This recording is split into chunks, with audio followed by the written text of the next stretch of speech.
মমতা ব্যানার্জির সরকার কি করেছে যদি সেটা বলতে শুরু করে, তাহলে দিন রাত একাকার হয়ে যাবে। একটা রামায়ণ, একটা মহাভারত, একটা কোরআন, একটা বাইবেলে ফুরবে না। যখন বাংলার বিধানসভা নির্বাচন আসবে, ধরে ধরে বলে দেবো। দু একটা বলে যাই, কিন্তু তোমাদের বলতে হবে তোমরা কি করেছো। এটা আমাদের ইলেকশন নয়, তোমাদের ইলেকশন। কিন্তু তোমাদের আমরা কেন হারাতে চাই? তোমরা বাংলাকে টাকা দাও না, বাংলার উন্নয়নের জন্য আমরা কাজ করতে পারি না। আমাদের এমপিরা জীবন দিয়ে লড়াই করে, আমাদের এমপিদের তোমরা পেটাও, তোমরা বাতিল করে দাও। মহুয়া মৈত্র একটা মহিলা সংসদ, তাকে তোমরা বের করে দিয়েছিলে। লজ্জা করে না? গদ্দারদের দল খেয়ে দিয়ে আঙুল ফুলে কলা গাছ হয়ে গেছে। দিল্লিতে গিয়ে বলছো 100 দিনের কাজের টাকা দেবে না, বাংলার বাড়ির টাকা দেবে না, রাস্তা তৈরির টাকা দেবে না, কোনো টাকা বাংলাকে দেবে না। যেন মনে হচ্ছে পকেট থেকে দিচ্ছে। টাকাটা কার? জনগণের। আমাদের রেভিনিউ আর্নিংস কত হয়? 6,84,000 কোটি টাকা।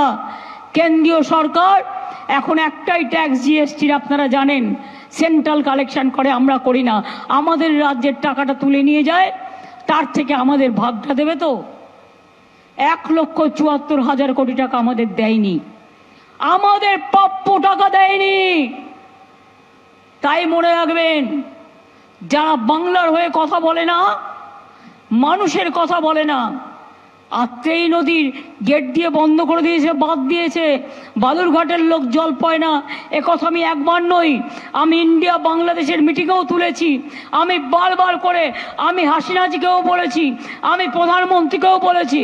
আর তোমরা এখান থেকে এমপি হয়ে গিয়ে আমাকে গালাগালি দিয়ে বেড়াও, আর লজ্জাও করে না। যেগুলো সবচেয়ে বড় ডাকাত, সবচেয়ে বড় মাফিয়া, সবচেয়ে বড় গদ্দার, মাঝে মাঝেই উনি সিবিআইকে দিয়ে অ্যারেস্ট করান, এনআইএকে দিয়ে অ্যারেস্ট করান। গভর্নমেন্টটা যেন উনিই চালান, সেন্ট্রাল গভর্নমেন্টটা। কাকে কখন অ্যারেস্ট করা হবে, কাকে কখন বদলি করা হবে, কাকে কখন মারা হবে, কাকে কখন স্টিং অপারেশন করা হবে, কাকে কখন খুন করা হবে। বলছি আমি বোমা ফাটাবো, বোমাটা কি মেরে ফেলার বোম? সাহস থাকলে আজই বলো। লুকিয়ে চুপিয়ে কেন? নাটকটা তৈরি করতে আর একটু টাইম লাগছে।